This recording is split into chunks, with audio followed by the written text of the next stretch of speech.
اللهم إني أسألك علما نافعا.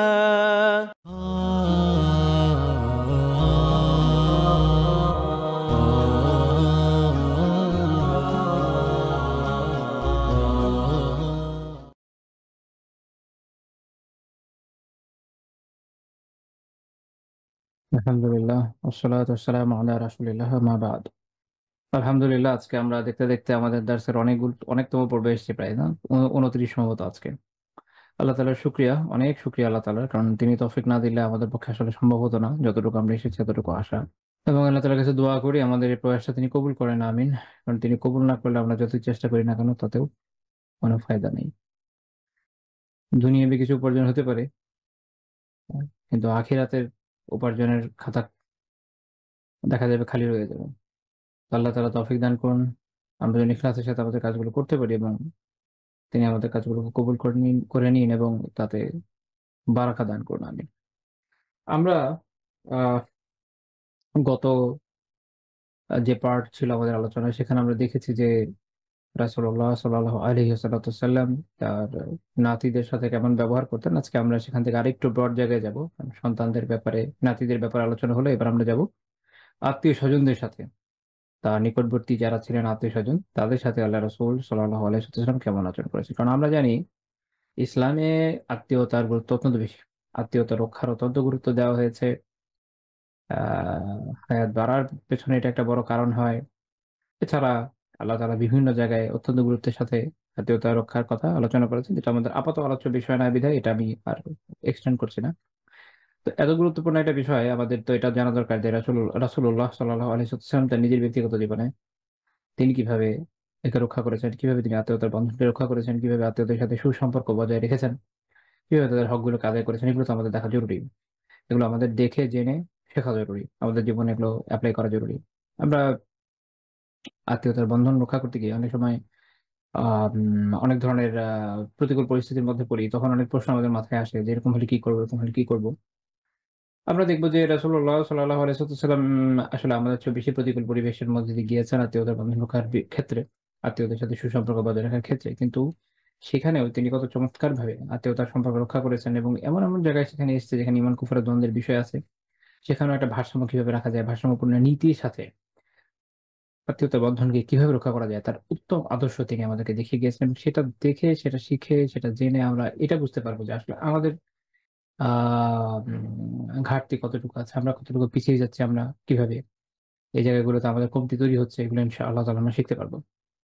আল্লাহ তাআলা আমাদের তৌফিক দান করুন। যেন শুরুতেই আমাদের নিয়ত বিশুদ্ধ করে নেওয়া উচিত যে আমরা আল্লাহ তাআলার সন্তুষ্টির জন্য রাসূল সাল্লাল্লাহু আলাইহি ওয়াসাল্লামের জীবন থেকে তার আদর্শ সম্পর্কে জানার জন্য এ দর্স করছি। এবং আমরা চেষ্টা করবো ইনশাআল্লাহ তাআলা আল্লাহ তাআলার দেওয়া তৌফিকে, আল্লাহ তাআলার মেহেরবানিতে এই শিক্ষাগুলোকে জীবনে কাজে লাগাতে। তো রাসূলুল্লাহ সাল্লাল্লাহু আলাইহি ওয়াসাল্লাম যেমন অন্যান্য বিষয়ে অনুসরণীয় ছিলেন, তেমনি আত্মীয়স্বজনের সাথে যে আচরণ সেক্ষেত্রেও তিনি একজন অনুসরণীয়, অনুকরণীয় ব্যক্তিত্ব। বরং সবচেয়ে বেশি অনুসরণীয় ব্যক্তিত্ব। কারণ প্রত্যেকটা ক্ষেত্রে আমরা জীবনের যতগুলো ক্ষেত্র দেখব, ইতোমধ্যে যতগুলো আপনারা দেখেছেন আশা করি নিজেরাই খেয়াল করেছেন যে প্রত্যেকটা ক্ষেত্রে তিনি অগ্রগামী। তার মতো আসলে কেউ নাই। আল্লাহ তাআলা কোনো মানুষকে তার মতো করে বানান নাই। তিনি এইজন্যই তো তিনি সাইয়্যিদুল মুরসালিন, সাইয়্যিদুল আউওয়ালিন ওয়াল আখিরিন, শুরু শেষে সবার সর্দার তিনি এবং সাইয়্যিদুস সাকালাইন, মানে মানব জাতি জিন জাতিরও তিনি সর্দার, নবীদেরও তিনি সর্দার। আল্লাহ তাআলা তাকে ওই বৈশিষ্ট্য দিয়েই তৈরি করেছেন সাল্লাল্লাহু আলাইহি ওয়াসাল্লাম।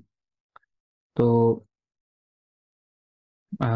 আব্দুল মুত্তালিব বিন রাবিয়া বিন হারিস তিনি আল্লাহ রাসূলকে উদ্দেশ্য করে বলেছিলেন, সহিহ মুসলিমের হাদিস ১০৭২ নম্বর হাদিস। তিনি বলেছেন যে আনতা আবারুন নাস ওয়া আওসালুন নাস, যে আপনি হচ্ছেন মানুষের মধ্যে যে মানে উত্তম ব্যবহারের ক্ষেত্রে, উত্তম আদর্শ সম্পর্ক রক্ষার ক্ষেত্রে আপনি হচ্ছেন সবচেয়ে সবচেয়ে বেশি উত্তম ব্যক্তিত্ব ক্ষেত্রেও, এবং মানুষের মধ্যে আত্মীয়তার সম্পর্ক রক্ষার ক্ষেত্রেও আপনি সর্বোত্তম ব্যক্তিত্ব। নিঃসন্দেহে এটাই। রাসূলুল্লাহ সাল্লাল্লাহু আলাইহি ওয়াসাল্লাম আত্মীয়তা রক্ষার ক্ষেত্রেও সবচেয়ে উত্তম ব্যক্তিত্ব ছিলেন। তার থেকে বেশি আসলে কেউ সম্পর্ক রক্ষাকারী ছিলেন না। তো আমরা সবার আগে যেটা আজকে জানার চেষ্টা করব সেটা হচ্ছে তার যে চাচারা, ফুফুরা ছিলেন, তার আম, চাচাতো ফুফাতো ভাই যারা ছিলেন ওনাদের ব্যাপারে আমি একটু জানার চেষ্টা করবো ইনশাআল্লাহ তাআলা। এটাও আমাদের একটা খুব গুরুত্বপূর্ণ শিক্ষার বিষয়। ইবনুল কাইয়িম রাহিমাহুল্লাহ তাআলা জাদুল মাআদে উল্লেখ করেছেন রাসূলুল্লাহ সাল্লাল্লাহু আলাইহি ওয়াসাল্লামের যে চাচারা ছিলেন তাদের ব্যাপারে আলোচনা করতে গিয়ে তিনি বলেছেন যে এই চাচাদের মধ্যে কারা কারা ছিলেন। এর মধ্যে ছিলেন আসাদুল্লাহ বা আল্লাহ তাআলার সিংহ ও আসাদু রাসূলিহ, এবং তার রাসূলের সিংহ সৈয়দুল শুহাদা, শহীদদের সর্দার হামজা ইবনে আব্দুল মুত্তালিব, হামজা রাদিয়াল্লাহু তাআলা আনহু, তাকে তো আমরা জানি। এরপরে ছিলেন আল আব্বাস রাদিয়াল্লাহু তাআলা আনহু, ছিলেন আবু তালিব। আবু তালিবের মূল নাম আব্দু মানাফ। আবু তালিব মানে তালিবের বাবা, ওনার মূল নাম হচ্ছে আব্দু মানাফ। এরপরে ছিল আবু লাহাব, তাকে তো আপনারা জানেনই, তার নামে একটা সূরাই আছে। তো তার মূল নাম আসলে আব্দুল উজ্জা। আবু লাহাব মানে লাহাবের বাবা, কিন্তু তার মূল নাম আব্দুল উজ্জা। এবং নামগুলো একটু জানা রাখা উচিত, কারণ অনেক সময় ঐতিহাসিক ব্যক্তিত্বের নাম যখন মানুষ ভুল জানে প্রয়োজনের সময়, তখন অনেক সময় বিভিন্ন সিচুয়েশনে কোনো সমাধান বের করার ক্ষেত্রে বা কোনো প্রশ্ন উত্তর বোঝার ক্ষেত্রে অনেক সময় ভুল হয়ে যায়।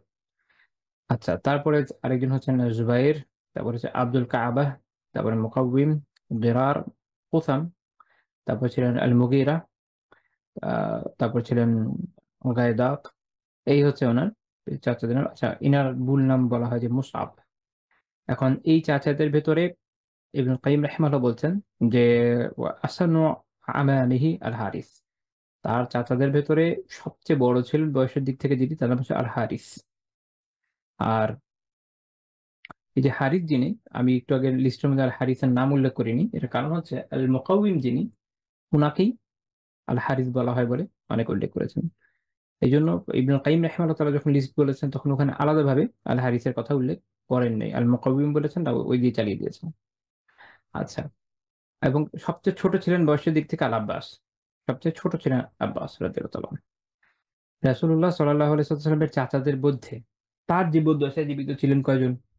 তার জীবদ্দশায় জীবিত ছিলেন চারজন: আবু তালিব, আবু লাহাব, আল আব্বাস, হামজা।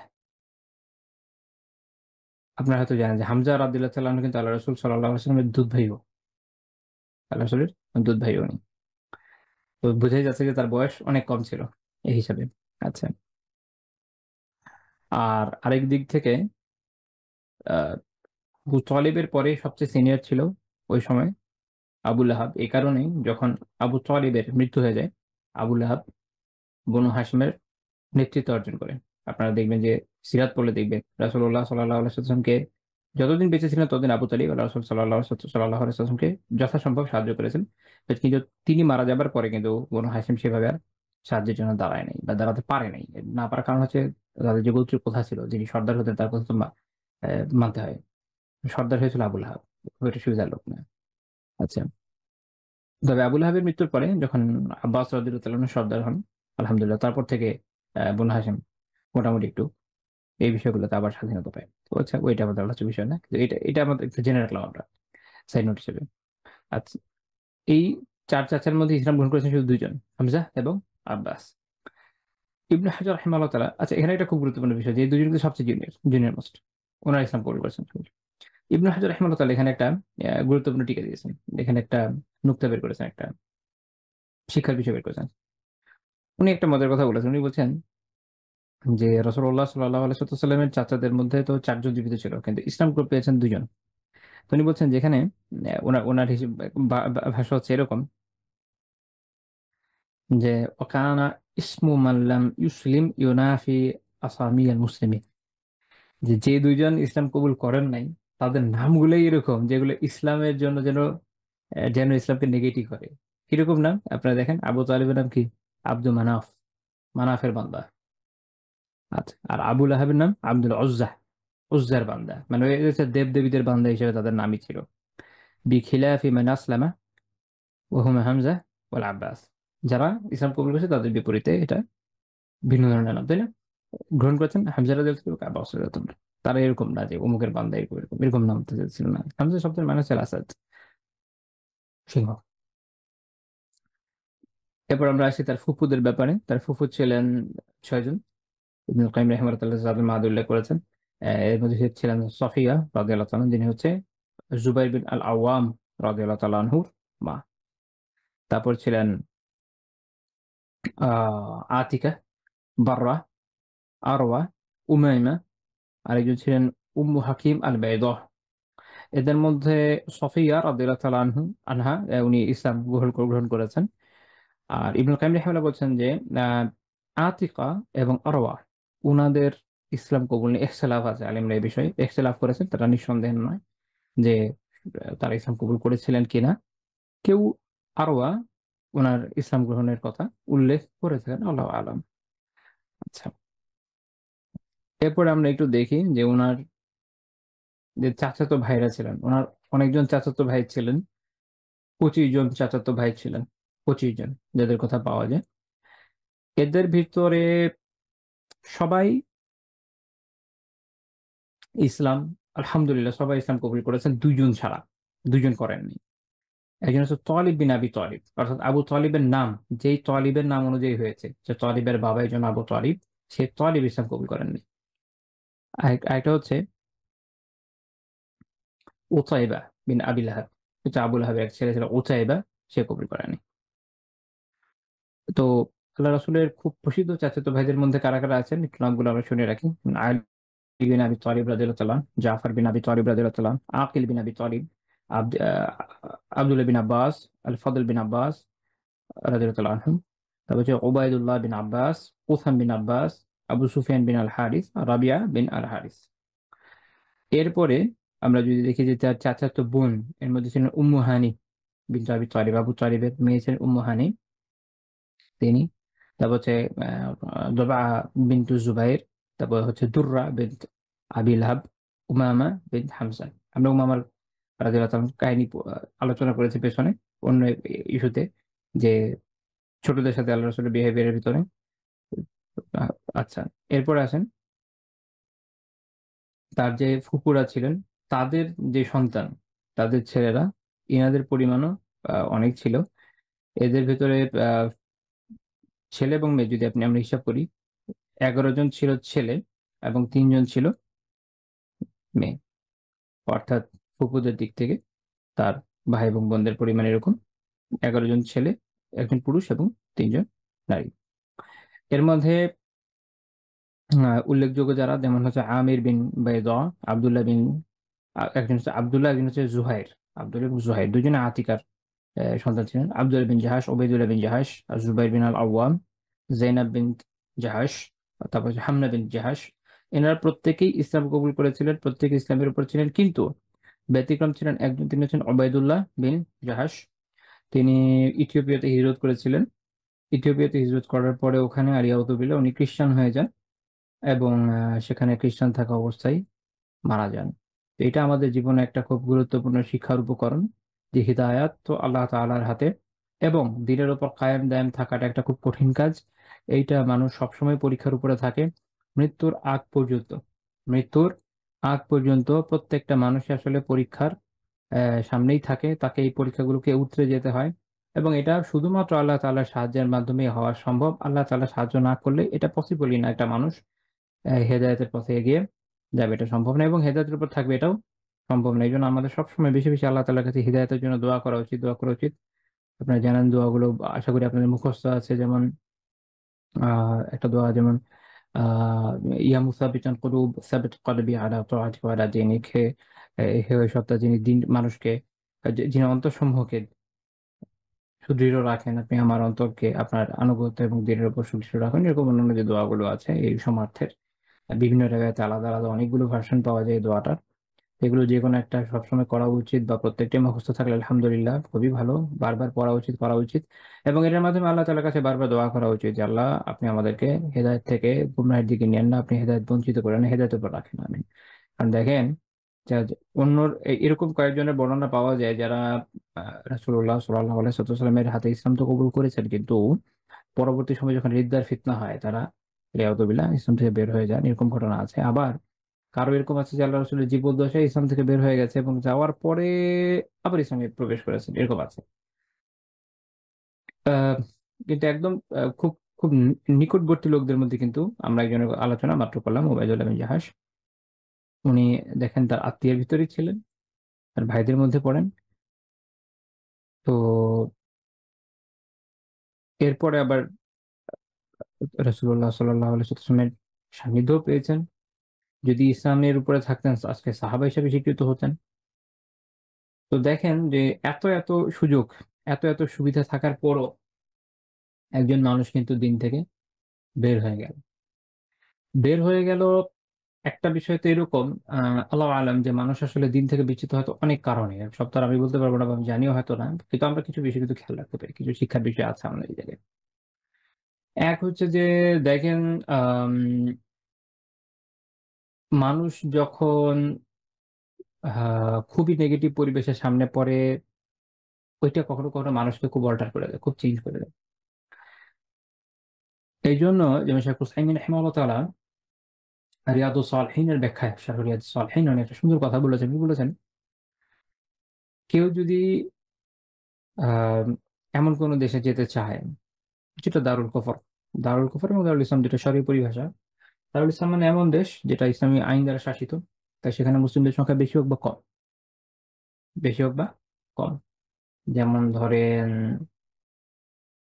একটা উদাহরণ দিই কমের। আপনারা জানেন যে ভারতীয় উপমহাদেশে মুসলমান অনেক অল্প ছিল। যখন তারা শাসন করেছে তখন তো খুব বেশি ছিল না। সংখ্যা কমই তো ছিল। সেটা তুর্কিরা হোক, মুঘলরা হোক, যে কেউ। কিন্তু আইন ছিল ইসলামী। এইজন্য এগুলো দারুল ইসলাম ছিল। আচ্ছা, এটা হলো আমি একটা উদাহরণ দিলাম যে কম হলেও কিভাবে হয়। মূল কথা হচ্ছে যে ইসলামী আইন আছে। আর দারুল কুফর হচ্ছে যেখানে ইসলামী আইন ভিন্ন হলো যে কোনো আইন আছে। সেটা কোনো রিলিজিয়াস আইন হইতে পারে, সেটা খ্রিস্টান ধর্মীয় আইন হতে পারে, আবার হতে পারে শুধু সেকুলার ল, এনিথিং। হ্যাঁ।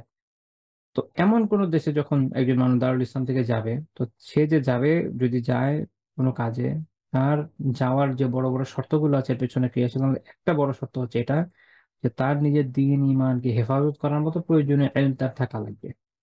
কি থাকা লাগবে? প্রয়োজনীয় ইলম তার থাকা লাগবে। ওই ইলম ছাড়া যাওয়াটা তার জন্য বৈধ হবে না। আশা করি আপনাদের বুঝাতে পেরেছি। কারণ মানুষের দ্বীন ঈমান রক্ষা করা আবশ্যক। এটা খুব সহজ কথা বুঝেন। কেউ পানিতে ঝাঁপ দিবে, কেউ নদীতে ঝাঁপ দিবে। এই নদীতে ঝাঁপ দেওয়ার জন্য আমরা জানি আত্মহত্যা করা কবিরা গুনাহ। নদীতে ঝাঁপ দেওয়ার জন্য তার প্রধান শর্ত হচ্ছে তার সাঁতার জানা লাগবে। না জেনে যদি ঝাঁপ দেয় তো সে কবিরা গুনাহগার হবে আত্মহত্যা করার কারণে। কিন্তু যদি জেনে ঝাঁপ দেয় তাহলে বৈধ, সে সাঁতার কাটবে, সমস্যা নেই। অর্থাৎ এই জায়গাটা হচ্ছে আপনার জীবন নিরাপত্তা, আপনার জীবনের নিরাপত্তা হুমকির মুখে। তাহলে ভাবেন, ইমানের নিরাপত্তা যেসব জায়গায় হুমকির মুখে, সেখানে আপনার কিভাবে যাওয়া উচিত। তো ইমানের নিরাপত্তা এইসব জায়গাগুলোতে হুমকির মুখে পড়ে, শুধু এখানে না, যেখানেই হোক। তো সেখানে যখন ব্যক্তি প্রবেশ করে, তার জন্য আবশ্যক হচ্ছে সে ওই জন্য প্রয়োজনীয় জ্ঞানকে অর্জন করে যাবে। তো মানুষ যখন এমন জায়গাগুলোতে যায় যেখানে তার প্রয়োজনীয় জ্ঞান থাকে না নিজেকে সাপোর্ট দেওয়ার মতো, দেখা যাচ্ছে যে আল্লাহর বান্দা আহ পাক না পাকের মাসালাই ঠিক মতো জানে না, সলাতের মাসালা ঠিক মতো জানে না, ইমান কুফরের মাসালা তো আর অনেক দূরের বিষয়গুলো কিছুই জানে না। তো এরকম দেশগুলোতে চলে যায়, ওইসব জায়গাতে যাওয়ার পরে নিজের অজান্তে কাফের হয়ে যায়। নিজের অজান্তে, নিজের অজান্তে কেন কাফের হয়ে যাচ্ছে জানি না যে কোন টাকা কুফরি আছে। এখন ওরা এসে যে কোনো কুফরি মতবাদ তাকে ধরাই দিচ্ছে, সে অ্যাকসেপ্ট করে বসে আছে। তো এইভাবে মানুষ ইসলাম থেকে বের হয়ে যায়, বিভিন্ন কুফরের মধ্যে পড়ে, বিভিন্ন কবিরা গুনার মধ্যে লিপ্ত হয়, কারণ এই বিষয়ে তার কোনো ধারণা নেই।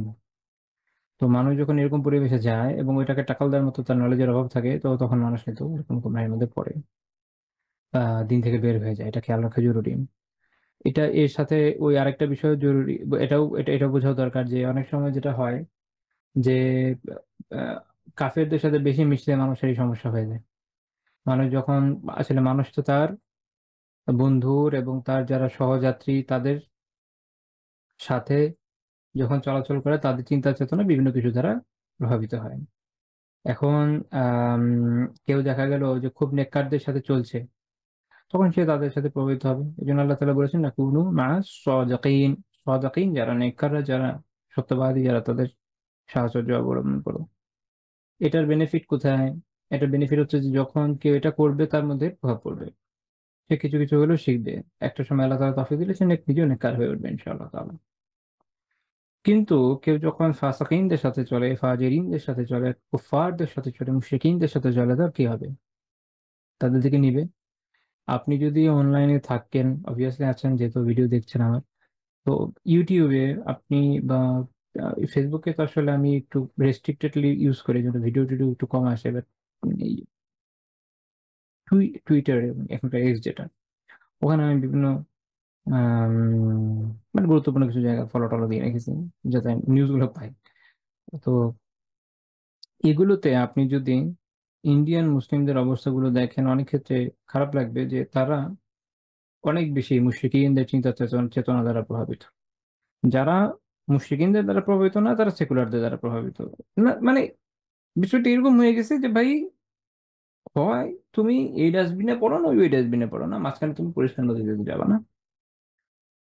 এই সিচুয়েশন হয়ে গেছে কেন? কারণ চলছে এদের সাথে। এখন আপনি যার সাথে চলবেন তাদের তো প্রভাবিত হবেন।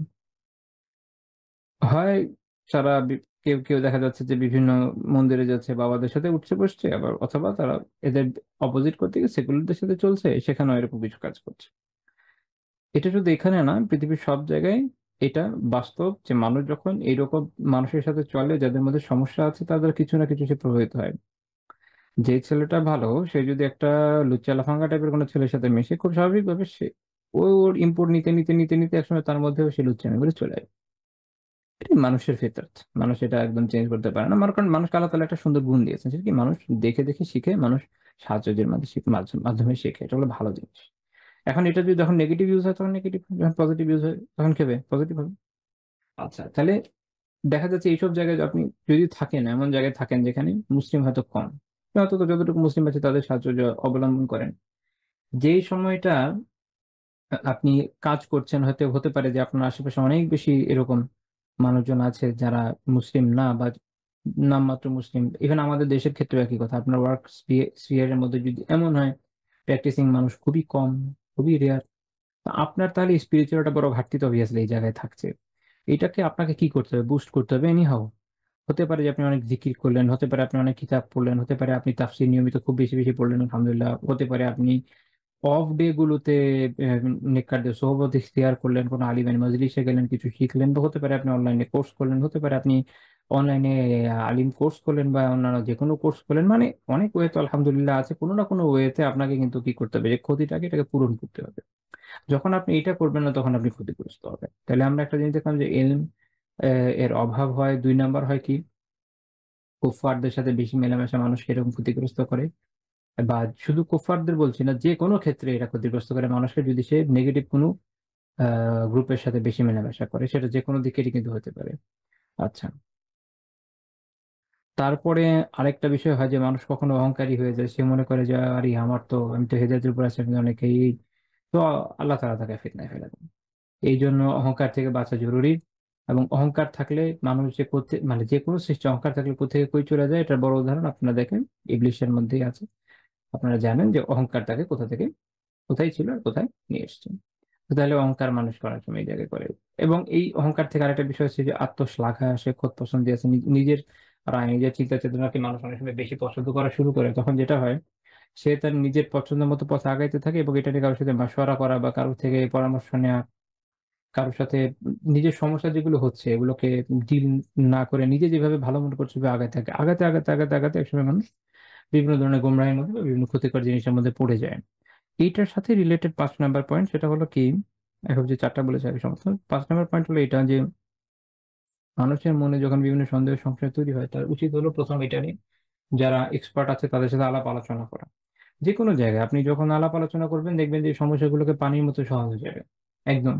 এটা আমি দেখেছি যে আলহামদুলিল্লাহ, আপনি নিজেও দেখবেন যে আপনাদের আশেপাশে এটা উদাহরণ পাবেন, হয়তো নিজেদের জীবনেও আছে, যে যখন কারো মনে এরকম কোনো সন্দেহ সংশয় আসে, সেইটা সে যখন যারা ওই বিষয়ে জ্ঞান রাখে তাদের সাথে আলাপ আলোচনা করে, আল্লাহ তাআলার শুকরিয়া হয় যে আলহামদুলিল্লাহ, তখন কি হয়, তার সমস্যার অনেকটাই দূর হয়ে যায় বা সংশয়গুলো দূর হয়ে যায়। যে বোঝার এবং জানার মানার চিন্তা নিয়ে আসে তার জন্য তো এটা ইজি। হ্যাঁ, যার মধ্যে নাই তার কথা তাকে তো আসলে বলে না যে, যে জেগে আছে তাকে তো ঘুম থেকে ওঠানো যাবে না, জেগেই আছে। কিন্তু যে ঘুমাচ্ছে তাকে আপনি উঠাতে পারবেন। যার মধ্যে আলো নাই তার ভিতরে আলো দেওয়া যায়, যে ওটা রেজিস্ট করছে দিবে না, তাকে তো দেওয়াটা খুব tough।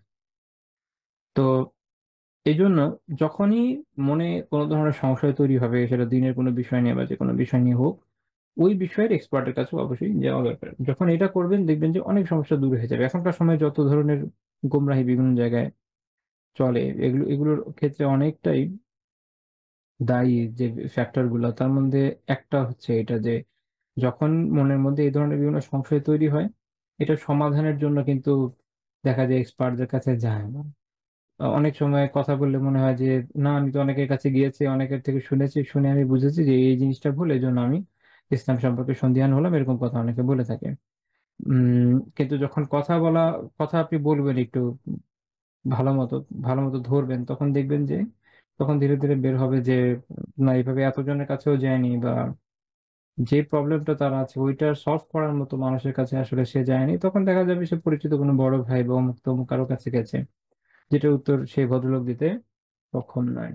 আরেকটা বিষয় হয় যে সাবজেক্টের ইনডেপথ নলেজ কিন্তু সবার হয় না, এটা ভালো মতো আপনাদের বোঝা উচিত। নিজেরাও শেখান, অন্যদেরও শেখাবেন ইনশাআল্লাহ তাআলা।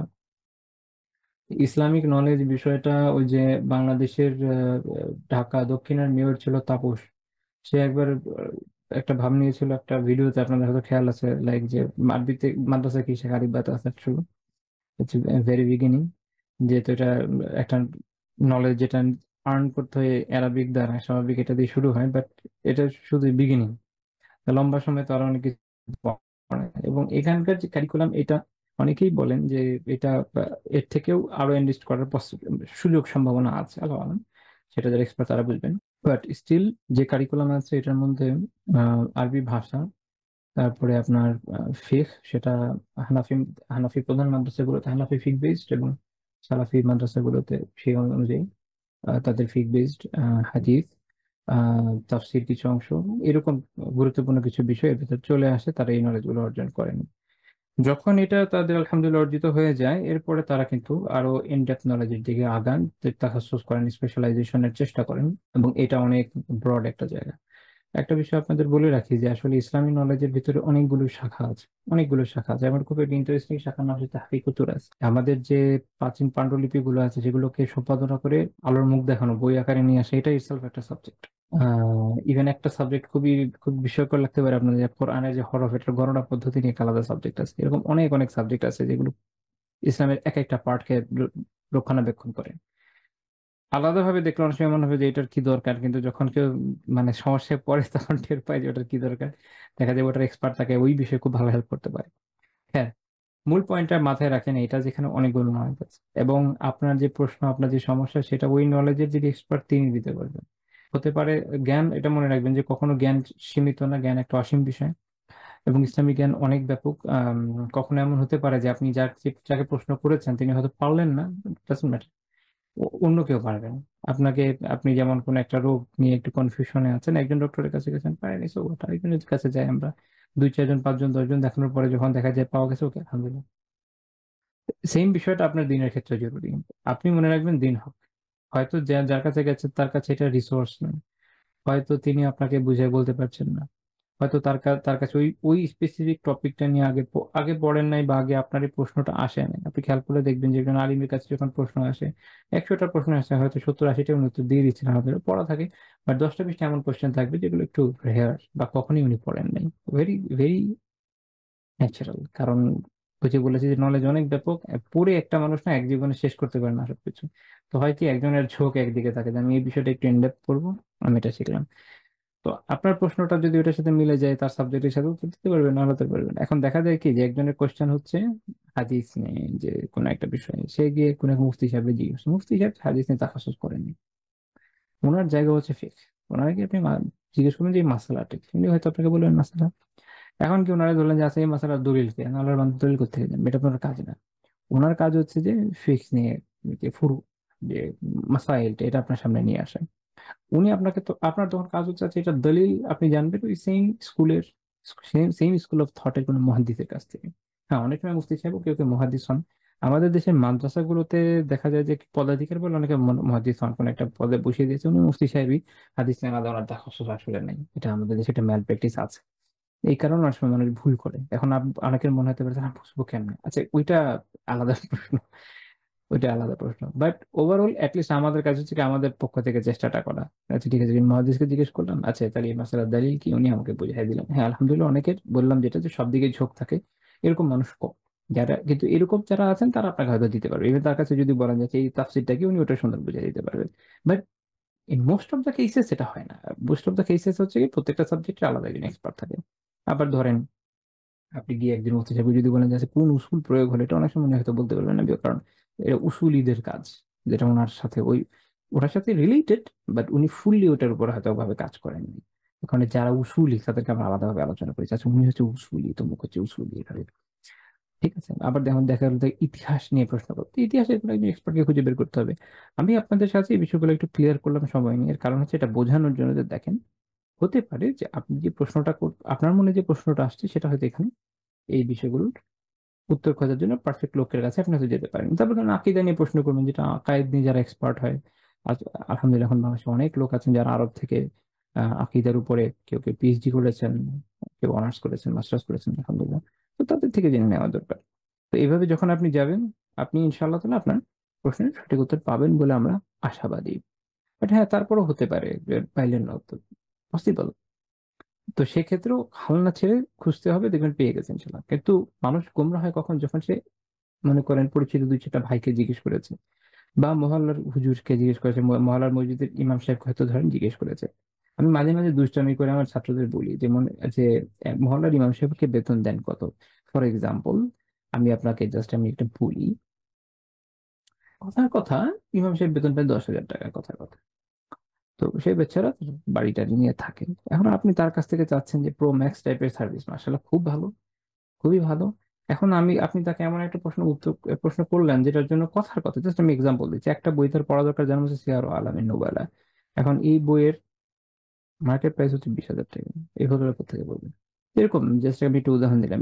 এই জন্য দেখা যায় যে ওনারা ওইভাবে যুগের সাথে হয়তো তাল মিলাতে ব্যর্থ হচ্ছেন, এটা স্বাভাবিক, এটা হয়ে ওঠে না। এই জন্য যে আমি উৎসাহ দিই যে যাদের সামর্থ্য আছে আর্থিক এবং অন্যান্য দিকে, তাদের উচিত আহ, তাদের পরিচিত আলিম তালেবেল ইলমদের সাথে ভালো রিলেশন রাখে, তাদেরকে সাপোর্ট করা, ফিনান্সিয়াল সাপোর্ট, অন্যান্য সাপোর্ট দেওয়া। কারণ এই টাস্কের একটা ডিস্ট্রিবিউশন দরকার, সবাই এক কাজ করলে হবে না। একজন যদি নলেজের পিছনে সময় দেয়, আরেকজনকে সময় দিতে হবে, আরেকজনকে এই শ্রমটা দিতে হবে যেন যে বেচারা সময় দিচ্ছে সে তার কাজটা এগিয়ে নিতে পারে। সে যদি উপার্জন নিয়ে দৌড়ায়, স্বাভাবিক ব্যাপারে পারবে না। আমি আমার পরিচিত অনেকজনকে চিনি যারা একসময় ভেবেছেন যে তারা ইলমি কাজ করবেন, যেহেতু টাকা পয়সা হচ্ছে না পড়াশোনা এসবের জন্য। দেখেন, একটা ভালো বইয়ের একটা সংগ্রহশালা যদি রাখতে চান, আপনার কিন্তু বড় বাড়ি লাগবে। আল্লাহ তালা আমাকে আলহামদুলিল্লাহ প্রয়োজনীয় অনেক কিতাব দিয়েছেন, আপনার শুক্রিয়া। আমার আমার অবস্থা হচ্ছে এরকম যে বাসা মানে রাখবো, যে আমার কিন্তু বাসায় আর জায়গা হচ্ছে না। ঠিক আছে, এখন আমি কি আমার বইয়ের জন্য একটা আলাদা ফ্ল্যাট নিবো? এখন এটা তো সামর্থ্য গুলাবে না। তো এখন পয়েন্টটা বুঝেন, সেটা হচ্ছে আমি খুব প্র্যাকটিক্যাল কিছু ইস্যু নিয়ে আলোচনা করছি, এটা মনোযোগ দিতে হবে, মনে হবে যে আমি আউট অফ দ্য বক্স আলোচনা করছি না, এটা প্রয়োজনীয় ইস্যু হিসেবে আলোচনা করছি। তো এখন দেখা যাবে যে যেটা বলছিলাম, আমার পরিচিত অনেকে আছেন যারা এরকম মনে করেছেন যে আমি তাহলে এরকম ভালো রান করলে ইনশাল্লাহ তাহলে আমি আমার ইলমের কাজটা সাপোর্ট দিতে পারবো। তো ওনারা, আমি চিনি, এই জন্য বললাম, পার্সোনালি চিনি এরকম কেউ গ্রাফিক ডিজাইনের সময় দিয়েছেন। ইভেন একজনকে আমি চিনি ইথিক্যাল হ্যাকিং নিয়ে কাজ করেছেন। হ্যাঁ, আলহামদুলিল্লাহ, তাহলে দেখেন আল্লাহ রহমতে অনেক অনেক দূর গিয়েছে, কিন্তু আল্লাহ চাইলে অনেক দূর যায়। আপনারা জানেন যে প্রোগ্রামিং এ ভালো দক্ষতা লাগে ইথিক্যাল হ্যাকিং এর জন্য। যেই জিনিসটা ওনাদের ছুটে গেছে সেটা হচ্ছে নলেজ। মানে এগুলো প্রত্যেকটা হিউজ টাইম ডিমান্ড করে, নলেজও হিউজ টাইম ডিমান্ড করে, আপনার ওই প্রফেশন গুলো হিউজ টাইম ডিমান্ড করে। তো ওগুলোতে সময় দেওয়ার পরে পরে সেইভাবে নলেজকে সময় দেওয়া যায় না, যেভাবে যেভাবে দেওয়ার চিন্তা করে আপনি গিয়েছেন, যেভাবে দেওয়ার চিন্তা করে আপনি গিয়েছেন। দেখা যাচ্ছে আপনার দিনে না হলেও 100 পৃষ্ঠা পড়া উচিত, আপনি 10 পৃষ্ঠা পড়াও টাইম করতে পারবেন না। পড়ার হয় না, দুটো মিলে যায় না। এই জন্য বলেছি যে যাদের সামর্থ্য আছে তাদের উচিত এইসব বিষয়ে সহায়তা করা, তাহলে দেখবেন যে ওইটা হবে যেটা আপনারা চাচ্ছেন, বা মানুষ যেটা চায়, যে তারা এরকম ভালো একটা আউটপুট দিক, তাহলে ইনশাল্লাহ এটা হবে। আচ্ছা, যাই হোক, আমি এখন পরবর্তী আলোচনায় যাই। ও যেই পয়েন্টে আমি বলেছি এটা খেয়াল রাখবেন, কোনটা, যে মানুষ গুমরাহ কি কি কারণে হয়, এই কারণগুলোতে হয়। আরো আরো আরেকটা আছে, যেমন ধরেন 6 নম্বর পয়েন্ট, নতুন এমন কোনো মতবাদ তার সামনে আসলো, নতুন কোনো কিছু আসলো যেটা তার খুব চিত্তাকর্ষক লাগে। তো সে হয় কি, এইটার উপর ঝাঁপায় পড়ে। কিছু মানুষ আছেন, তাদের একটা মানসিকতাই থাকে যে কোনো ব্র্যান্ড নিউ জিনিসের প্রতি আগ্রহী হয়ে যায়, ব্র্যান্ড নিউ কিছু পাইলে আগ্রহী হয়ে যায়। ওটা ট্রাই করার চেষ্টা করি, ওটার কাছে যাওয়ার চেষ্টা করি, অথচ তার নিজের নলেজ, নিজেকে সেভ করার নলেজটা নেই। এই জন্য আলিমরা যেটা বলেন যে অন্য রিলিজিয়ন সম্পর্কে স্টাডি করার পূর্ব শর্ত হচ্ছে নিজের রিলিজিয়ন সম্পর্কে পোক্ত ধারণা থাকা লাগবে, রুসুখ ইলম লাগবে। অর্থাৎ নিজের আকিদা, ফিক, হাদিস, তাফসীর খুব ভালো মতো আত্মস্থ করে তারপরে যেতে হবে। ওয়াই? আপনি তো ডিফেন্ড করতে পারবেন না। এমন দর্শন, এমন প্রশ্ন আপনার সামনে আসলো, আপনি কনফিউজড হয়ে গেলেন। আবার দেখা যায় আরো মধ্যে মধ্যে ঘটনা আছে, দেখা গেল যে আপনি কোনো একটা ফিলোসফিক্যাল সেন্স থেকে আপনার দিনকে শিখেছেন, যেটা যারা যারা কালাম চর্চা করে তারা একটা গ্রিক ফিলোসফির একটা বেজের উপর ভিত্তি করে এটা করে। কিছু শর্ত আছে, কিছু সূত্র আছে, সেই অনুযায়ী। এখন আপনি এমন একটা রিলিজিয়নের পড়া পড়তে গেলেন যারা এই বিষয়ে আপনার থেকে বড় মাস্টার, আপনি কোন হয়ে যাবেন, আটকাতে পারবেন না তো নিজেকে। তো এই জন্য ওই বিষয়ে নলেজ দরকার। তো এই ফ্যাক্টরের অনেকগুলো আপনি আমাদের এই আলোচ্য ব্যক্তি সম্পর্কে পাবেন। তার যখন আপনি ওই তার ঘটনাটা যদি আপনারা পড়েন ইনশাআল্লাহ তাআলা দেখবেন যে এই বিষয়গুলো ওখানে আছে। তিনি ক্রিশ্চিয়ানিটিকে সামনে থেকে দেখলেন, আকর্ষণীয় বোধ করলেন, তাদের জীবনের যে স্বাধীনতা এগুলো তাকে আকর্ষণ করলো। অ্যাজ এ রেজাল্ট দেখা গেল ধীরে ধীরে ইসলাম থেকে বের হয়ে গেল। আলিয়াউযুবিল্লাহ।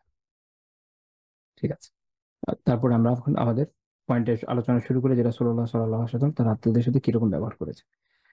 প্রথম পয়েন্ট হচ্ছে এখানে যে তিনি তার আত্মীয় স্বজন, তিনি আত্মীয় স্বজন এবং পরিজনের সাথে উত্তম ব্যবহার ওয়াসিয়ত করতেন। তিনি তার নিজের যারা আত্মীয় স্বজন, তার যে আহলে বাইত, এর ব্যাপারে উত্তম ব্যবহারের ওসিয়ত করে গেছেন। সাইদ বিন আরকাম রাদিয়াল্লাহু তাআলা আনহু বলেছেন যে একদিন রাসূলুল্লাহ সাল্লাল্লাহু আলাইহি ওয়াসাল্লাম আমাদের কাছে দাঁড়ালেন। খুম বলে একটা জায়গা আছে, সেটা যেটা মক্কা এবং মদিনার মাঝখানে, সেখানে দাঁড়িয়ে প্রথমে আল্লাহ তাআলার হামদ করলেন, তারপর তারা সানা পাঠ করলেন, তারপর তাদেরকে ওয়াজ করলেন, তাদেরকে আল্লাহ তাআলাকে স্মরণ করে দিন, তারপর বললেন কি আম্মা বাদু, তারপর আলা আইয়ুহান নাস ফাইন্নামা আনা বাশার, হে মানুষ, হে লোকেরা শোনো, আমি তো একজন মানুষ মাত্র। এখানে আকীদার পাঠ। রাসূলুল্লাহ সাল্লাল্লাহু আলাইহি ওয়াসাল্লাম কি ছিলেন? মানুষ ছিলেন। আমি একটা কথা বলি, খুব সিম্পলি এটা বুঝে যান। তিনি অবশ্যই মহামানব ছিলেন, সর্বোত্তম মানব ছিলেন, তিনি অতি মানব ছিলেন না। মানে মানবের ঊর্ধ্বে কিছু ছিলেন না। এই অতি মানব বানিয়ে ফেলে অনেকে, এটা ইসলামী আকীদার অংশ না। তিনি মহামানব, best of human being, even the best of all creation. তিনি বলছেন না বাশার, এই মানুষ। ইউ, এটা কেন বলেছেন এর পরের কথা হচ্ছে, এর কারণ আসছে যে ইউ শিকু আইয়াতিয়া রাসূলু রাব্বি ফাউজিব, হয়তো শীঘ্রই অচিরেই আমার কাছে আমার রবের পক্ষ থেকে একজন মেসেঞ্জার, বাহক, বার্তা বাহক আসবে, অর্থাৎ মালাকুল মাউত আসবে, এবং আমি তাকে জবাব দেব, অর্থাৎ তার আহ্বানে সাড়া দিব, অর্থাৎ বোঝাচ্ছেন যে আমি হয়তো শীঘ্রই মারা যাব। তো এখানেই রাসূলুল্লাহ সাল্লাল্লাহু আলাইহি ওয়াসাল্লামের একটা ভবিষ্যৎবাণী যে উনি খুব শীঘ্রই চলে যেতে যাচ্ছেন। তারপর উনি সতর্ক করে বললেন যে ওয়া আনা তারিকুন ফিকুম সাকালাইন, আমি তোমাদের মাঝখানে দুটি ভারী বস্তু রেখে যাচ্ছি। সাকালাইন কেন বললেন এটা? মোল্লা আলী কারি রহমাতুল্লাহ ব্যাখ্যা করছে, অর্থাৎ এর মানে হচ্ছে আল আমরাইনিল আযীমাইন, দুটো বিশাল বিষয় তোমাদের সামনে ছেড়ে যাচ্ছে। এই দুইটা বিষয় এটা সামনে আসবে, একটা হচ্ছে আল্লাহ তাআলার কিতাব, আর একটা হচ্ছে আল্লাহ রাসূলের আহলে বাইত, তার পরিবার। তিনি বলছেন যে সাম্মা কিতাব আল্লাহি ওয়া আহলে বাইতিহি বিহিমা লিআযামি قدرهما لأن العمل بهما ثقيل على تابعهما। খুবই খুবই কঠিন কথা ইমাম আলী কারি রাহিমাহুল্লাহ বলছেন যে তাদেরকে কেন সাকালাইন বলা হচ্ছে, কেন এই গুরু ভারের কথা বলা হচ্ছে। কারণ হচ্ছে আল্লাহ তাআলার কিতাব এবং আহলে বাইতের বিষয় হচ্ছে তাদের যে মর্যাদা, তার যত অনেক উচ্চ, এবং যারা তাদের অনুগমন করতে চায় তাদের এর উপর আমল করা অনেক কঠিন, অনেক ভারী। ইমাম বাকাবী রাহিমাহুল্লাহ তাআলা শরহ সুন্নাতে বলছেন যে সাম্মাহুমা সাকালাইন লিআন্না আল আখযা ওয়াল আমালা বিহিমা সাকিল। এদেরকে সাকালাইন বলা হয়েছে এই জন্য যে কারণে এদেরকে গ্রহণ করা এবং এর উপর আমল করা অনেক অনেক কঠিন, অনেক ভারী। এখন কোরআনে একটা আয়াত দেখেন, আল্লাহ তাআলা সূরা আল মুজাম্মিলে কোরআনের ব্যাপারে কি বলেছেন? ইন্না সানুলকি আলাইকা কাওলান সাকিলা, যে নিশ্চয়ই আমি আপনার উপরে অত্যন্ত ভারী কালাম বা অত্যন্ত ভারী কথা নাজিল করেছি। এখানে একটা নুকতা দিই, সেটা হচ্ছে এই যে অনেকে মনে করেন যে কোরআন খুব easy. Yes, easy to understand. কোনটা? যেটাতে তাজকির আছে, যেটাতে আখিরাতের স্মরণ আছে, যখন বিধানের বিষয় আছে, দায়িত্বের বিষয় আছে, আমর, এখানে যে নির্দেশ আছে তা পালন করার যে নিষেধ আছে, তা থেকে বাঁচার কথা, এটা কিন্তু সাকিল, এখন ভারী, খুব কঠিন কাজ। এই জন্য আল্লাহ তাআলা কওলান সাকিল বলেছেন, ভারী কথা বলেছেন। ইজি কথা বলেন। তো এই জন্য এই দুটাকে কি বলা হচ্ছে? সাকালাইন। কারণ এক, আল্লাহ তাআলার কিতাব, এখানে যে নির্দেশ আছে এগুলোকে পালন করা, যে নিষেধ আছে তা থেকে বাঁচা, এটা আসলে কঠিন কাজ, এখানে সাকাইল। আর এক হচ্ছে আহলে বাইত, তাদের হকগুলো আদায় করা, এটা কঠিন কাজ ছিল, ওই হিসাবে এটা সাকাইল। আল্লাহ রাসূল বললেন যে আউয়ালুহুমা কিতাবুল্লাহি ফিহি ফিহিল হুদা ওয়ান নূর। এক নম্বর হচ্ছে আল্লাহ তাআলার কিতাব, তার মধ্যে আছে হেদায়েত এবং নূর। হেদায়েত মানে আল হিদায়াত ওয়া আনিদ দালালাহ, গোমরাহি থেকে সুপথের দিকে যে নির্দেশ। আর নূর হচ্ছে নূরুল কলব, অন্তরে নূর আছে এটা। লিল ইস্তিকামা, আমি কিন্তু ব্যাখ্যাকারী ব্যাখ্যা বলছি, এখানে হাদিস থেকে বলছি না। আলী খালি আমরা ব্যাখ্যা করছে যে নূর মানে নূরুল কলবি লিল ইস্তিকামাত, দিনের উপর দৃঢ় থাকার জন্য আত্মিক যে নূর দরকার সেটা এখানে আছে। তাহলে আপনি দিনের উপরে দৃঢ় থাকবেন কখন? যখন পারফেক্টলি কোরআনের অনুসরণ করবেন, কোরআনকে বুঝবেন, জানবেন, মানবেন। তাহলে না তো হবে কেমন? এই জন্য আমাদের দৃঢ়তা নেই, আমাদের দৃঢ়তা নাই কেন? নাই, এই জন্য আমাদের উপর আমল খুব কম। এবং অথবা আরেকটা অর্থ হতে পারে এই জন্য যে এটা হচ্ছে সাবাবু জুহুরি নূর ইয়াউমাল কিয়ামা, কিয়ামতের দিন নূর বিচ্ছুরণের কারণ হবে। আচ্ছা, তো আল্লাহ তাআলা এরপর বলেন যে ফাখুযু কিতাবিল্লাহ ওয়াসতামসিকু বিহি, কাজে তোমরা কোরআনকে ধারণ করো এবং একে আঁকড়ে ধরো, এর উপর দৃঢ় থাকো। অর্থাৎ একে গ্রহণ করো, একে হেফাজত করো, এর ইলম অন্বেষণ করো, ইলম অর্জন করো। এবং ওয়াসতামসিকু বিহি অর্থাৎ তামাসসাকু বিহি ইতিকাদান ওয়া আমালা, ইলম এবং এই আকীদার ব্যাপারে, আমলের ক্ষেত্রে, আকীদার ক্ষেত্রে একে, এর উপর একে দৃঢ়ভাবে ধারণ করো। এবং এর ভিতর কি তাহলে একটা চিন্তা আসতে পারে তাহলে হাদিস কি বাইরে যাচ্ছে? না, হাদিসের ভিতরেই আছে। কারণ আল্লাহ তাআলা কোরআনেই বলেছেন ওয়া মা আতাকুমুর রাসূলু ফাখুযুহু ওয়া মা নাহাকুম আনহু ফান্তাহু, যে রাসূল তোমাদের কাছে যা নিয়ে এসেছেন তা গ্রহণ করে এবং যা থেকে না করেছেন তা থেকে দূরে থাকো। এখন রাসূল যা নিয়ে এসেছেন এটাকে যদি কেউ কোরআনও ধরে কথার কথা, যদি হাদিস বলতে নারাজ হয়, কিন্তু নাহাকুম আনহু যখন বলছেন যে তিনি যা থেকে না করছেন, তাকে তো যা নিয়ে এসেছেন তা না করার কথা বলছেন, এটা বলছে ও ওয়া মা নাহাকুম আনহু, তিনি যা থেকে তোমাদের না করছেন। তো সেটাতে লিখে দিন, সেটা কোথায় পাবে আপনি? সেটা হাদিস। তার মানে এইটা প্রথম অংশকে ব্যাখ্যা করছে, কারণ এখানে ওয়াও আতফ আছে, ওয়াও এখানে আতফ বোঝায়। আর দুটো আমার একটা আলোচনা যেমন, তার মানে এখান থেকে দুইটা দুইটা কোরিলেটেড। সহজ কথায় তিনি যা নিয়ে এসেছেন সেই দিন, তার ভিতরে কোরআন আছে, হাদিস আছে, এবং সেটা সেটা যা করতে বলে করো, তা গ্রহণ করো তোমরা, এবং তা থেকে যা থেকে নিষেধ করছো তা থেকে বিরত থাকো। শেষ। আমরা আল্লাহ তাআলা বলেছেন ওয়া মাইয়ুতি'আর রাসূলা ফাকাদ আতা আল্লাহ, সূরা আন-নিসা বলেছেন। আগেটা ছিল সূরা হাশর আয়াত। সূরা নিসা কি বলেছেন? যে রাসূলের অনুসরণ করে সে আল্লাহ তাআলার অনুসরণ করে। তো আল্লাহ, যে রাসূলের আনুগত্য করে সে আল্লাহ তাআলার আনুগত্য করে। তো রাসূলের আনুগত্য করতে গেলে তার আদেশ নিষেধ মানতে হয়েছে, তখনও মানতে হয়েছে, এখনো মানতে হবে। ওর ভিতরে হাদিস চলে আসছে। তো এই জন্য এটা ওর ভিতরে চলে যাচ্ছে, যে যখন কেউ কোরআনকে ধারণ করছে, কোরআনের নির্দেশনাকে মেনে নিচ্ছে, বলছে যে রাসূল যা বলছে গ্রহণ করো, তার ভিতরে এই ব্যাপক কথার ভিতরে কি চলে আসবে? হাদিস চলে আসবে। এই জন্য এই এক কথা চলে আসে। অন্যান্য কিছু কিছু বর্ণনায় সরাসরি হাদিসের কথা আছেই। এরপরে এটুকু বলে রাসূলুল্লাহ সাল্লাল্লাহু আলাইহি ওয়াসাল্লাম আল্লাহ তাআলার কিতাব অনুসরণের ব্যাপারে অনেক উৎসাহ দিয়েছেন। আহ, বর্ণনাকারী বলছেন যে তিনি এরপরে বেশি কিছু উৎসাহ দিলেন। তারপরে তিনি কি বললেন? তারপরে বললেন যে আহলে বাইতি, এবং যে আমার যে আহলে বাইত, আমার যে পরিবার পরিজন। উযাক্কিরুকুম আল্লাহ ফি আহলি বাইতি, উযাক্কিরুকুম আল্লাহ ফি আহলি বাইতি, উযাক্কিরুকুম আল্লাহ ফি আহলি বাইতি, তিনবার বলেন যে আমি আমার আহলে বাইতের বিষয়ে তোমাদেরকে আল্লাহ তাআলার কথা স্মরণ করে দিচ্ছি। অর্থাৎ এর মানে হচ্ছে যে আমি তোমাদেরকে আল্লাহ তাআলার ব্যাপারে সতর্ক করে দিচ্ছি, যে আমার আহলে বাইতের অধিকার রক্ষা করার ক্ষেত্রে, তাদের সাথে সুসম্পর্ক রাখার ক্ষেত্রে তোমরা আল্লাহকে ভয় করো। এটার মূল কথা তিনবার বলেছেন তিনি। ইমাম তিবরি রাহিমাহুল্লাহ তাআলা ব্যাখ্যায় বলছেন অর্থাৎ উহাযযিরুকুমুল্লাহ ফি শা'নি আহলি বাইতি ওয়া আকুলু লাকুম ইত্তাকুল্লাহ ওয়া লা তু'যুহুম ওয়াহফাযুহুম।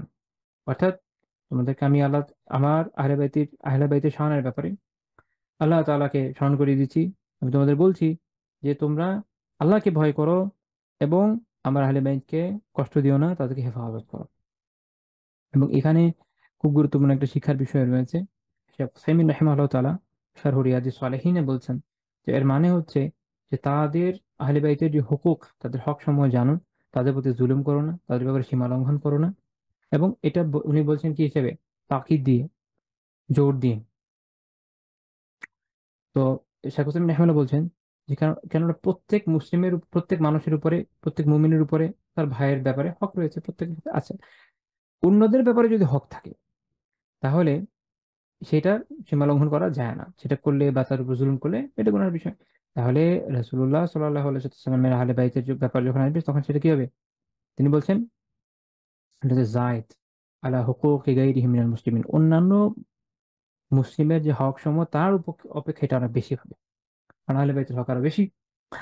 তো এই জন্য আল মাওসুআতুল ফিকহিয়াতে বলছে যে ইত্তাফাকাল ফুকাহাউ আলা মাওয়াদ্দাতি আহলিল বাইত, আহলে বাইতের সাথে আল্লাহ রাসূলের পরিবার পরিজনের বিষয় যেটা, তাদের সাথে সৌহার্দ্য রক্ষা করার বিষয় ব্যাপারে ফকিহের এই বিষয়ে একমত যে এটা একটা দ্বীনি বিধান, তাই না? যে তাদের সাথে কি করতে হবে? সৌহার্দ্য রক্ষা করতে হবে। এবং আপনারা আচ্ছা আমি এই রায়তের পরের অংশটা একটু বলি, তারপর পরের একটা পয়েন্টে যাবো ইনশাআল্লাহ তাআলা। তো এর বর্ণনাকারী দের মধ্যে একজন হুসাইন, তিনি যায়েদ রাদিয়াল্লাহু আনহু জিজ্ঞেস করলেন যে ওয়ামান আহলু বাইতিহি ইয়া যায়েদ, হে যায়েদ আহলু বাইত কারা? আলাইসা নিসাউহু মিন আহলি বাইতিহি, তার স্ত্রীরা কি আহলে বাইত নন? তো তিনি বলেন নিসাউহু মিন আহলি বাইতিহি, হ্যাঁ নিসা তার স্ত্রীরা তো আহলে বাইতি, ওয়ালাকিন আহলু বাইতিহি মান হুরিমা সাদাকাতা বাদাহ, তবে আহলে বাইত দ্বারা উদ্দেশ্য আর ব্যাপকভাবে তারা যাদের জন্য তারপরে সদাকা হারাম। সদাকা মানে এখানে হচ্ছে ফরজ সদাকা, অর্থাৎ জাকাত, জাকাত হারাম। ক্বালা ওয়া মান হুম, তো তিনি জিজ্ঞেস করেন যে এরা কারা? তো তিনি বলেন যে তিনি ব্যাখ্যা করছেন জায়েদের জন্য। এটা ফিকহের একটা বিশাল মাসালা চলে আসছে যে কাদের কাদের জন্য জাকাত হারাম। যেরকম আলু আলী, আলী রাদিয়াল্লাহু আনহু পরিবার, ওয়া আলু আকিল, আকিল রাদিয়াল্লাহু আনহু পরিবার, ওয়া আলু জাফর, জাফর রাদিয়াল্লাহু আনহু পরিবার, ওয়া আলু আব্বাস, আব্বাস রাদিয়াল্লাহু আনহু পরিবার। তো রাবি জিজ্ঞেস করেন যে কুল্লু হাউলাই হুরিমা সাদাকা, এদের প্রত্যেকের জন্যই জাকাত হারাম? তিনি বলেন না, হ্যাঁ।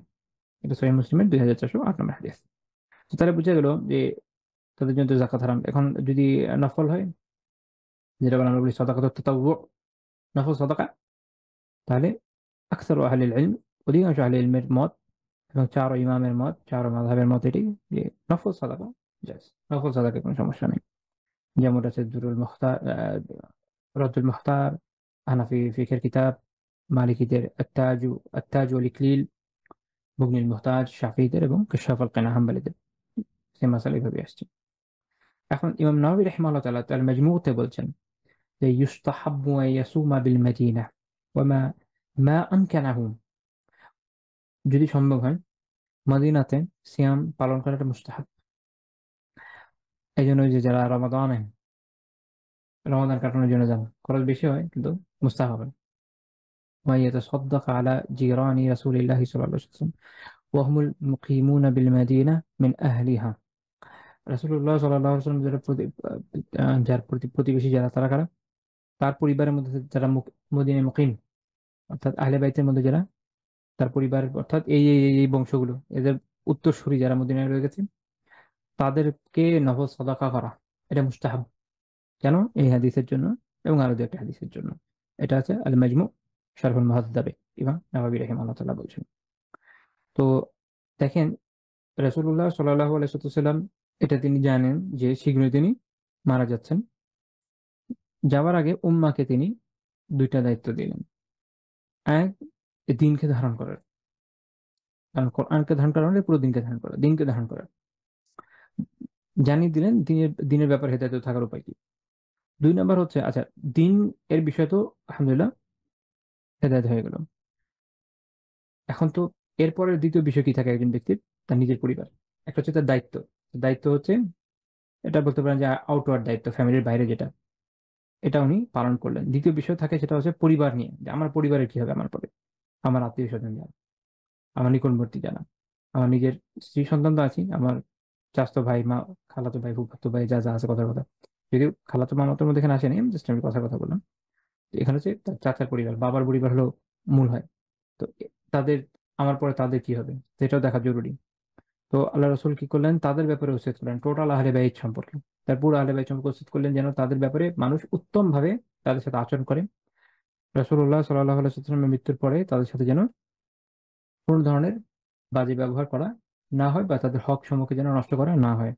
এই জন্য আপনারা দেখবেন যে ওমর রাদিয়াল্লাহু আনহু তাদেরকে যেমন অনেক ভালো অ্যামাউন্টের তাদের ভাতার ব্যবস্থা করেছেন, এবং উপরাজের সময় রেজিস্টার প্রথা চালু হয়, আগে ইসলামে রেজিস্টার ছিল না। তখন প্রথম রেজিস্টার শুরু করা হয় যে কারা কারা ভাতা পাবে সরকারি। এদের মধ্যে শুরুতে তিনি রেখেছেন আহলে বাইতের কথা। সাহাবীরা বিষয়টা খুবই গুরুত্ব দিয়েছেন, আল্লাহ রাসূল ভাবে বলে গেছেন। আবু বকর রাদিয়াল্লাহু আনহু বলছেন যে উরকুবু মুহাম্মাদা সাল্লাল্লাহু আলাইহি ওয়াসাল্লাম ফি আহলি বাইতিহি। এটা সহিহ বুখারী রিওয়ায়াত 3713 নম্বর হাদিস। অর্থাৎ মুহাম্মদ সাল্লাল্লাহু আলাইহি ওয়াসাল্লাম যে আহলি বাইত, তাদেরকে তোমরা হেফাজত করো, তার জন্য আল্লাহ রাসূলের জন্য তাদের হেফাজত করো, এবং তাদেরকে তোমরা কষ্ট দিও না, এবং তাদেরকে কোনো ধরনের কোনো ক্ষতি করো না। কেন? কার জন্য? রাসূলুল্লাহর জন্য আসলে, তার দিকে তাকিয়ে। এই জন্যই তো তাদের এই মর্যাদা। কে বলছেন? আবু বকর রাদিয়াল্লাহু আনহু। সহিহ বুখারী 3711 নম্বর আয়াতে আলী রাদিয়াল্লাহু আনহু উদ্দেশ্য করে আবু বকর রাদিয়াল্লাহু আনহু বলছেন যে ওয়াল্লাযী নাফসি বিয়াদিহি, যার হাতে আমার প্রাণ তার কসম, লা খারাবাতু রাসূলিল্লাহি সাল্লাল্লাহু আলাইহি ওয়াসাল্লাম আহাবু ইলাইয়া আন আসিলা মিন খারাবাতি। আমি আমার আত্মীয়দের সাথে সম্পর্ক রাখ- রাখবো বা সম্পর্ক বন্ধন রাখবো, এর থেকে আমার কাছে অনেক বেশি বেশি মহাব্বতের হচ্ছে আল্লাহ রাসূল সাল্লাল্লাহু আলাইহি ওয়াসাল্লামের আত্মীয়দের সাথে রিলেশন। আমার কাছে আমার নিজের চেয়ে আল্লাহ রাসূলের পরিবার আমার কাছে বেশি প্রিয়, তার আত্মীয়রা আমার জন্য বেশি প্রিয়, তাদের জন্য মোহাম্মদ আমার জন্য বেশি। এটা আল্লাহ রাসূলের ওসিলায়, অর্থাৎ তার জন্য, তার জন্য তার আত্মীয়দের এই মর্যাদা। এক তো হচ্ছে এটা আমরা এটা জানলাম যে হ্যাঁ, তার জন্য এই এই মর্যাদা আমরা আহলে বাইতের ক্ষেত্রে দেখছি, এবং আহলে বাইত একটা ব্যাপক টার্ম। আহলে বাইত মানে 4 জন 5 জনের কথা না, যাই হোক। আর আরেকটা বিষয় আমরা শিখছি, সেটা কি, যে আত্মীয়দের বিষয়টা কিভাবে দেখা উচিত। শুধুমাত্র আমরা না অনেক সংকীর্ণ হয়ে গেছি না এখন সব, ইল্লা মাশাআল্লাহ কয়েকজন ছাড়া অনেক সংকীর্ণ হয়ে গেছে। এই পর্যায়ে চলে এসেছি আমরা এখন, যে ধরেন নিজের একদম নিজের বাচ্চা কাচ্চা 2-4 জনের বাইরে তো আমাদের এখন খবর নেই। নিজেদের ভাই বোন এই সেই, তাদের আর কি হবে, আমাদের উপরে খেয়াল থাকে। তো এইখানে আমাদের শেখার বিষয় আছে। তো দেখেন যে রাসূলুল্লাহ সাল্লাল্লাহু আলাইহি ওয়াসাল্লাম কিন্তু তার পুরো পরিবার পরিজনের ব্যাপারে পুরো আম্মা কুরসিয়া করে গেলেন। এবং তিনি তো জানতেন অবভিয়াসলি, যেহেতু তিনি তার নাতিদের শাহাদাতের ব্যাপারে সংবাদ আগিয়ে দিয়ে গেছেন, তো স্বাভাবিকভাবে তিনি এটাও জানতেন যে তারপরে কি হতে যাচ্ছে। এবং আমরা জানি যে পরবর্তী সময়ে আসলে বেশ কিছু ফিতনায় উম্মার উপর দিয়ে গিয়েছে। এর মধ্যে অবশ্যই আহ হাসান রাদিয়াল্লাহু হুসাইন রাদিয়াল্লাহু আনহুর শাহাদাতের মধ্যে রয়েছে। এবং ওনার শাহাদাতের সাথে উনি তো একা শাহাদাত বরণ করেননি, ওনার সাথে আহলে বাইতের আরো অনেকজন শাহাদাত বরণ করেছেন।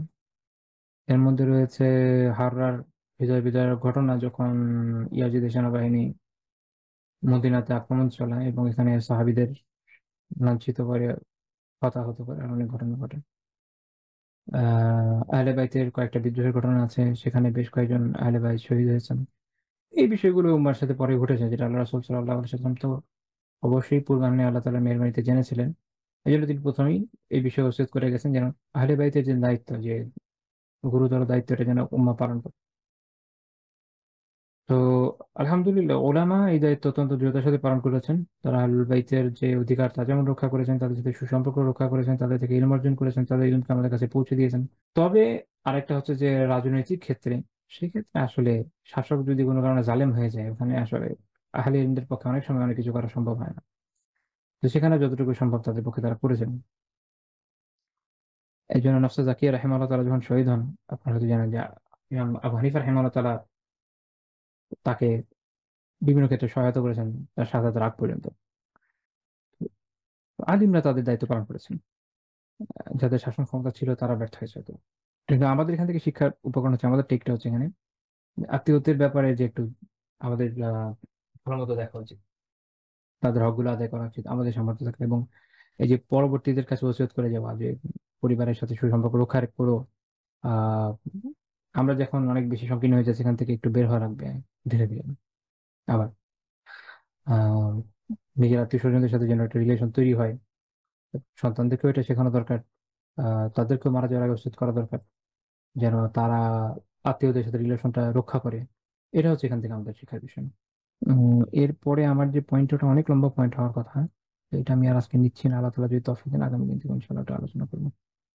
আজকে এই পর্যন্ত থাকছে। সুবহানাকাল্লাহুম্মা ওয়া বিহামদিকা লা ইলাহা ইল্লা আনতা আস্তাগফিরুকা ওয়া আতুবু ইলাইক।